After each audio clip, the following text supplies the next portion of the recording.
Welcome back, everyone, to Love Beyond Adversity. Right now, we're going to unravel the dramatic twists and turns in Tu Diem and Toan's journey of recovery and reconnection. Are you ready? Tuan wakes up, his body worn out, his mind a blank slate. He is recovering, yet a shadow of amnesia covers everything. Who did this to him?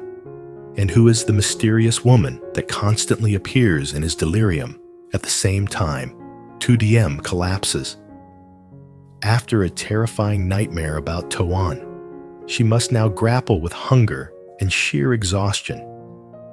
Mr. Thu's house is her last hope. But is the path to the truth an escape, or just another cruel trap laid by fate? Two hearts are being sheltered by kindness.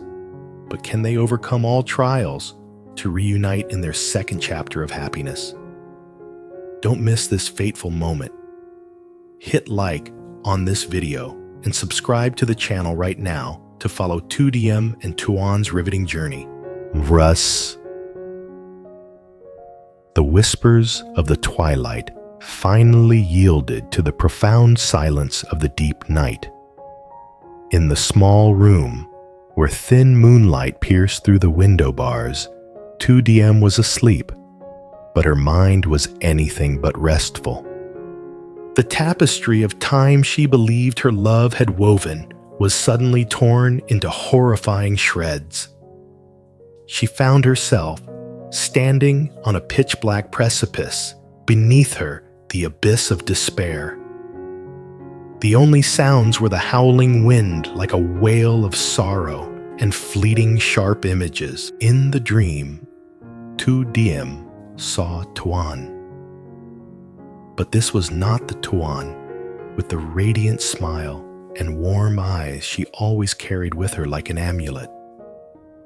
This was a Tuan, writhing in a dark, damp space, seemingly an underground dungeon. The faint light from a flickering oil lamp was only enough to reveal the bruises and dried blood on his face. Toan was tightly bound to a rotten wooden pillar. Every time he tried to move, the iron shackles tightened, emitting a screeching metallic sound like the claws of death scraping against stone. Tu Diem shrieked, but her voice was choked, reduced to a helpless moan. A tall, faceless shadow bearing a terrifying cruelty stood with his back to her, a cold, gleaming object in his hand. He did not say a word, only a mocking laugh echoed.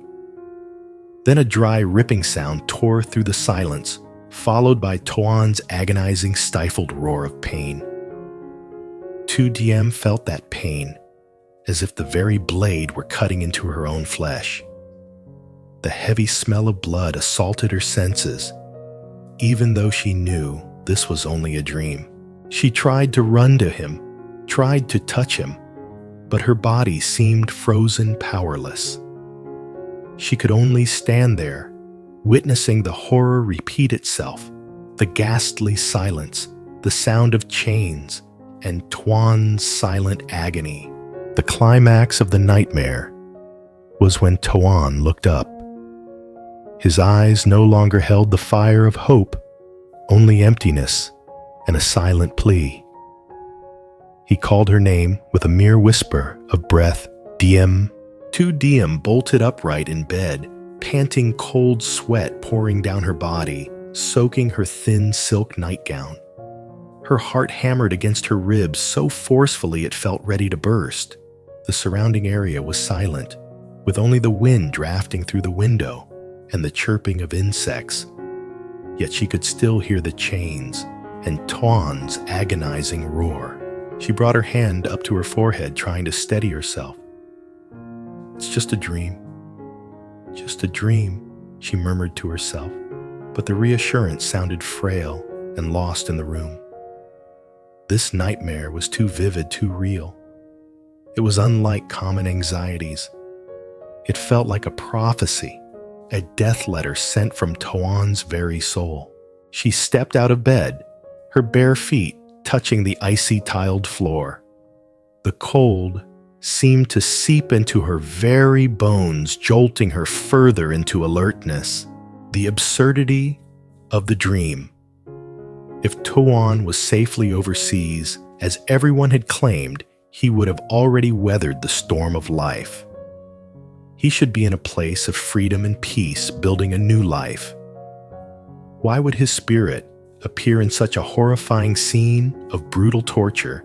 Tu Diem's unwavering love for Toan wasn't just devotion. It was an invisible bond, a profound synchronicity of souls. For all this time, she had clung to the promise of reunion. But right now, that thread was vibrating violently, not with the melody of hope, but with the siren call of imminent danger.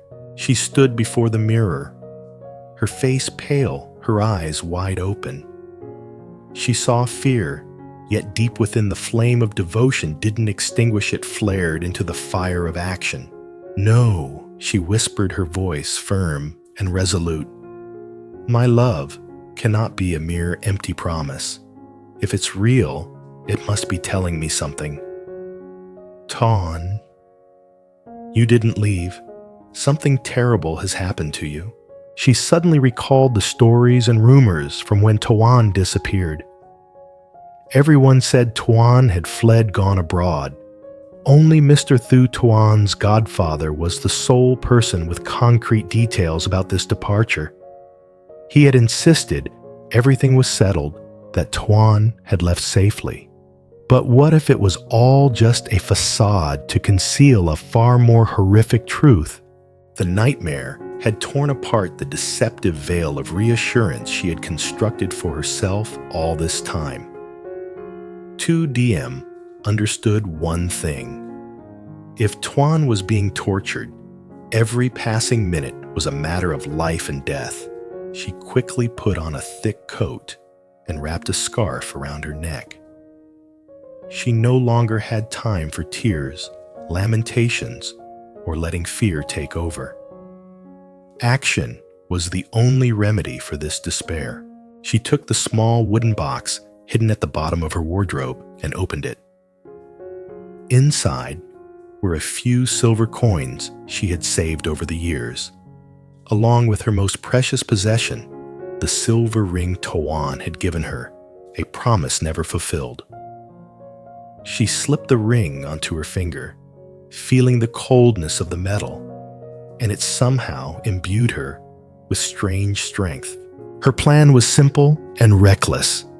She had to find Mr. Thu. Mr. Thu was a wealthy, discreet man who lived in an isolated mansion on the outskirts of the city. Visiting him at night was highly unusual, even disrespectful. But Tu Diem no longer cared about social etiquette. She needed to get answers. Did he have any proof that Toan was safely overseas? If not, what truly happened? Who was behind it all? She rushed out of the room, locking the door hastily. Darkness shrouded the deserted village road. She started to run. Her ragged breathing mingled with the night wind, but in her mind there was only the image of Tuan in chains and his desperate plea. The desert of fire, the icy loneliness, the thieves of destiny. All the trials she had overcome in her mind now seemed utterly meaningless if Tuan was enduring a living hell. Tu Diem was no longer the dreamy girl who believed in the symphony of second chances. She had become a warrior of love, ready to confront any cruel truth to save the man she loved. "I will find you, Toan. Even if you are at the end of the world, even if you are imprisoned in the deepest darkness, I will come." She kept running, tearing through the dark alleys, carrying with her both a supreme terror and an unwavering determination, heading toward Mr. Thu's secluded mansion, the place where she believed the terrifying truth awaited her. Tu Diem had just left, leaving behind a moment of quiet wistfulness in the cozy little house. The elder woman, the kind woman who had rescued Tu Diem, stood by the window for a long time, her eyes following Tu Diem's diminishing silhouette down the dirt path. A soft sigh escaped her lips. She turned back to her usual chores, but an unnamed worry for the determined young woman still weighed heavily on her heart. She gently stepped into the small back room where Toan was resting. The room was simple and clean, furnished only with an old wooden bed and a small table. Soft morning light streamed through the paper window, illuminating the young man's pale, gaunt face. Tuan was still in a coma, but no longer convulsing, as he had in the first few days when she found him. He lay motionless, his breathing faint but steady, like a flickering flame, carefully sheltered from the draft. The elder woman placed a hand on Toan's forehead. His temperature had gone down, no longer burning hot as it had the night before. "Such a poor boy," she murmured, her voice gentle and full of sympathy.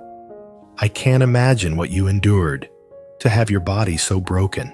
She began her meticulous care routine. She changed the cool cloth on Toan's forehead, carefully cleaning the wounds on his brow and arm with warm water mixed with a bit of medicinal herbs. Her every movement was slow and gentle, displaying the selfless care of a mother. She knew that external wounds could heal, but the internal injuries, especially the psychological and spiritual trauma, were the hardest to mend. A moment later, Toan stirred slightly. His eyes slowly opened, struggling to adjust to the light. His gaze was still blurred and confused, as if he were looking through a dense layer of fog. "You're awake, dear?" The elder woman smiled, her voice soft as a running stream. "Good. You're up earlier today than usual." She carefully helped Tuan sit up, placing a soft pillow behind his back. "I've cooked a special porridge with young pork ribs simmered for a long time. Have a little to warm your belly and regain some strength." Toan tried to nod, but a sudden sharp pain struck him like a sledgehammer blow to the back of his head. A fierce headache, a clear after effect of the severe trauma he had suffered. He grimaced, clutching his head, and let out a faint groan. "Oh, your head is hurting again, isn't it?" The elder woman worriedly set the bowl of porridge down and gently massaged his temples. "Try to endure it a little longer, my dear. I have the pain medicine from the herbalist here."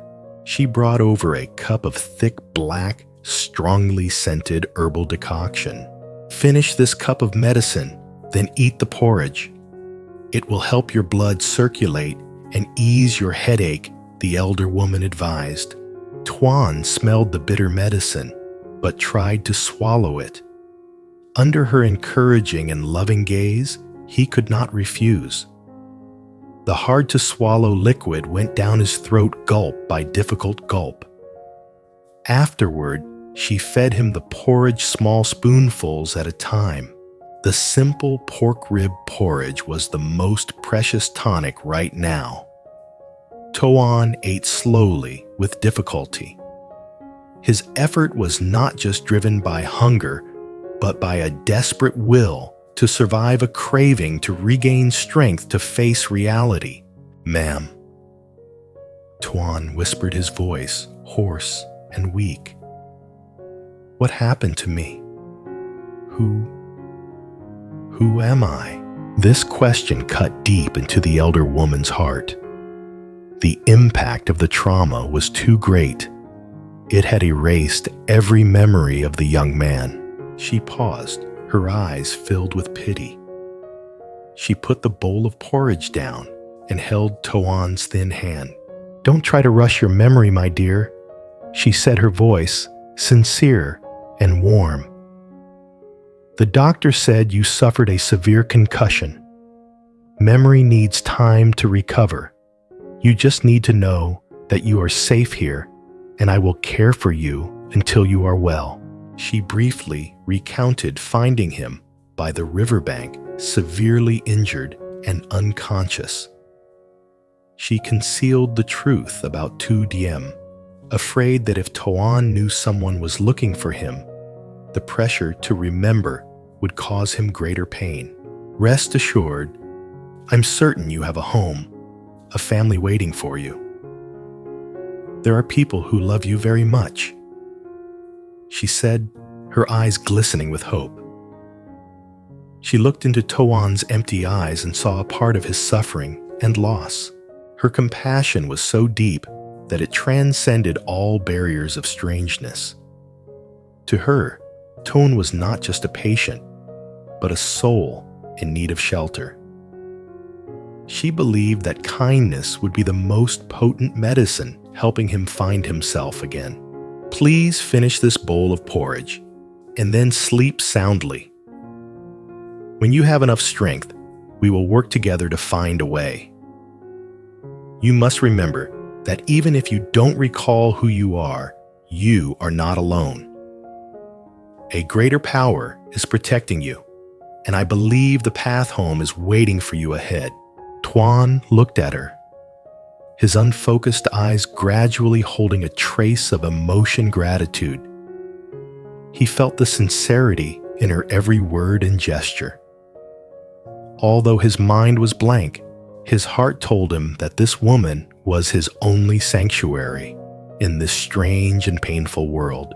Under her encouragement, Tuan managed to swallow a few more spoonfuls of porridge. The headache still throbbed, but the warmth from the porridge, the medicine in her benevolent hand, slowly spread, helping him overcome the pain. She sat there quietly, watching him eat, her gaze distant. She hoped that at this very moment, Tu Diem was finding the answers she sought. And she also wished that some thread of destiny would soon connect this young man with that resilient young woman, so that their love story would not be forever buried beneath the shadows of loss. While the two lovers were separated by fate and distance, the invisible bond of love silently wove unexpected encounters and acts of rescue into each person's journey. At a quiet, secluded farm, where the wind rustled through the barley fields like the lullaby of the earth, Toan, the man we still call CEO Toan, although he had forgotten his identity of his own, was gradually finding his balance. This was his second sanctuary, protected by the unconditional love of another elder woman. The elder woman, the owner of this farm, was a simple woman, deeply understanding the laws of nature and healing. She saw the confusion and pain in Toan's eyes, but never pressed him. She believed a wounded root cannot heal if it is pulled from the soil too soon. Let it take root naturally, and time will do its job. Tuan spent most of his time in the cozy little room, looking out at the lush fruit orchard. His body was healing quickly, thanks to good nutrition and the fresh air. However, his mind remained a landscape shrouded in a thick fog due to the head trauma. He couldn't remember his name. He didn't remember his profession or his family. Everything about his past was a painful void. Every time he forced himself to remember, a terrible headache struck, accompanied by fragmented memories sharp as glass. A woman's eyes, the smell of coffee, the sound of a car engine, all disconnected and unclear.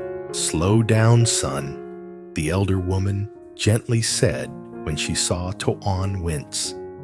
She brought him a cup of warm milk from her own cow. This elder woman did not use medicine. She used love as a soothing balm.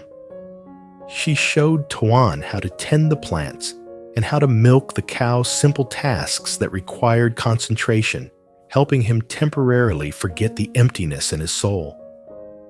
She told him fairy tales and the simple life philosophies of rural folk, bringing a rare kind of peace. Her presence was a steady anchor. She didn't ask. She didn't judge. Her home became a sanctuary, a place where he could be anyone without having to strive to be CEO Tuan or anyone else. You see, a bird with a broken wing needs time to fly again, she once said, when she saw Toan watching a sparrow trying to take flight. But it will fly. It is the same for a human soul. Let your heart rest. Your strength will return. The elder woman's patience and love were slowly illuminating the path, helping Tuan regain his strength and prepare for a rebirth, even though he didn't yet know that this path would lead him back to Tu Diem. While Toan was healing in serenity, Tu Diem's journey to find the truth was a harsh battle for survival. After leaving the first elder woman's house, she had walked almost without rest. Tu Diem exhausted her remaining strength and money to hire a carriage for a stretch of the road. But then disaster struck again.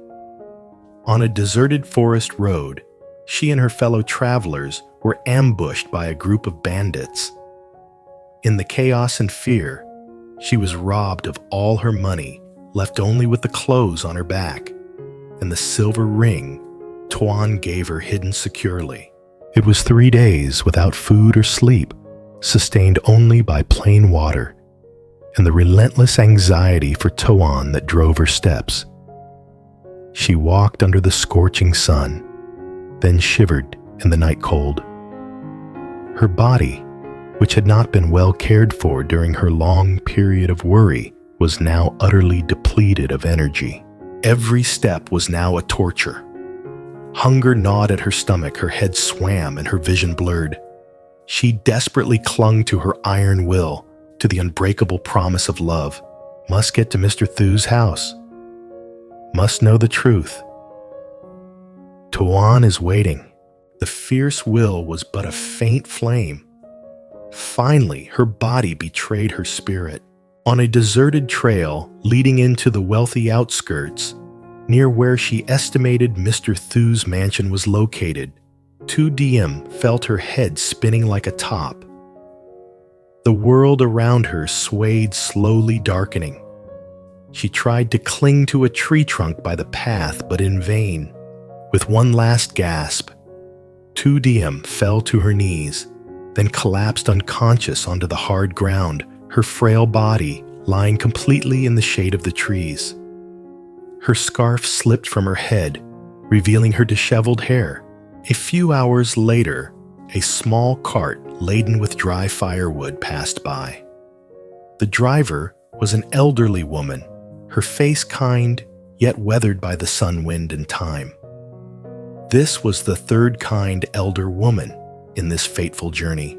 She was startled to see a young woman lying motionless by the roadside. She quickly stopped her cart and rushed over to lift Tu Diem up. "Oh dear me, daughter, what has happened to you?" She gently shook her shoulder, her voice full of worry. Seeing that Tu Diem was only exhausted and not severely injured, the elder woman breathed a sigh of relief. She tried to help Tu Diem sit up, but her body was limp and unresponsive. She quickly fetched the water gourd hanging on her cart, carefully propped up Tu Diem's head, and gave her small sips of water. The cool water slowly seeped into her dry throat. A moment later, Tu Diem moaned softly and slowly opened her eyes. Her eyes were still bewildered, but gradually regained focus. She saw the kind, anxious face of the strange woman leaning over her. "Ma'am, who are you? Where am I?" "Don't worry, child. You fainted by the roadside from sheer exhaustion. You haven't eaten anything, have you?" The elder woman gently stroked her cheek. "The water will help you wake up, but you need food." "My firewood cart needs to get to the market, but I cannot leave you here. She offered a warm, sympathetic smile. Try to bear with it. My house is not far from here. Come rest at my home for a while, eat a good hearty meal, and then we'll figure things out. Don't punish yourself like this, my daughter. You have a long road to travel and something important to do. You need to gather your strength.